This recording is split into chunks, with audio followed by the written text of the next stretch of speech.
This is just a sample of the audiobook. To get the complete audiobook, access the link posted in the first comment. I was jolted awake by the sound of gunfire in one of the neighboring stacks. The shots were followed by a few minutes of muffled shouting and screaming, then silence. Gunfire wasn't uncommon in the stacks, but it still shook me up.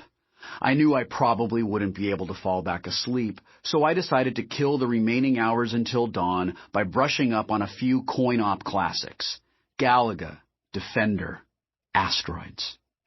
These games were outdated digital dinosaurs that had become museum pieces long before I was born. But I was a gunter, so I didn't think of them as quaint, low-res antiques. To me, they were hallowed artifacts, pillars of the pantheon.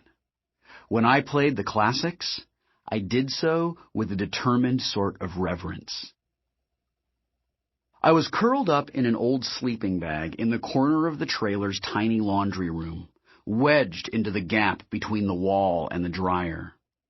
I wasn't welcome in my aunt's room across the hall, which was fine by me.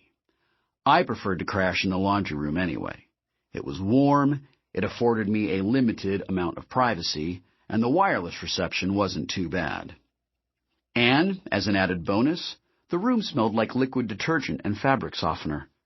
The rest of the trailer reeked of cat piss and abject poverty. Most of the time I slept in my hideout, but the temperature had dropped below 0 the past few nights, and as much as I hated staying at my aunt's place, it still beat freezing to death. A total of 15 people lived in my aunt's trailer. She slept in the smallest of its 3 bedrooms. The Depperts lived in the bedroom adjacent to hers, and the Millers occupied the large master bedroom at the end of the hall. There were 6 of them, and they paid the largest share of the rent. Our trailer wasn't as crowded as some of the other units in the stacks. It was a double-wide, plenty of room for everybody. I pulled out my laptop and powered it on. It was a bulky, heavy beast, almost 10 years old. I'd found it in a trash bin behind the abandoned strip mall across the highway. I'd been able to coax it back to life by replacing its system memory and reloading the Stone Age operating system. The processor was slower than a sloth by current standards, but it was fine for my needs. The laptop served as my portable research library, video arcade, and home theater system. Its hard drive was filled with old books, movies, TV show episodes, song files, and nearly every video game made in the 20th century. I booted up my emulator and selected Robotron 2084, one of my all-time favorite games. I'd always loved its frenetic pace and brutal simplicity. Robotron was all about instinct and reflexes. Playing old video games never failed to clear my mind and set me at ease. If I was feeling depressed or frustrated about my lot in life, all I had to do was tap the Player 1 button, and my worries would instantly slip away as my mind focused itself on the relentless pixelated onslaught on the screen in front of me. There, inside the game's two-dimensional universe, life was simple. It's just you against the machine. Move with your left hand, shoot with your right, and try to stay alive as long as possible. I spent a few hours blasting through wave after wave of brains, spheroids, quarks, and hulks in my unending battle to save the last human family.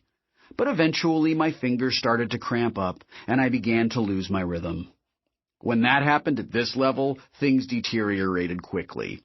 I burned through all of my extra lives in a matter of minutes, and my 2 least favorite words appeared on the screen. Game over.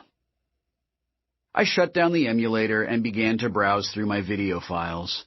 Over the past 5 years, I'd downloaded every single movie, TV show, and cartoon mentioned in Anorak's Almanac. I still hadn't watched all of them yet, of course. That would probably take decades.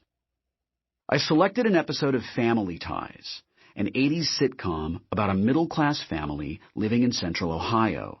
I downloaded the show because it had been one of Halliday's favorites, and I figured there was a chance that some clue related to the hunt might be hidden in one of the episodes.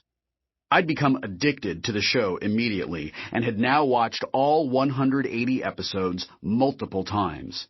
I never seemed to get tired of them.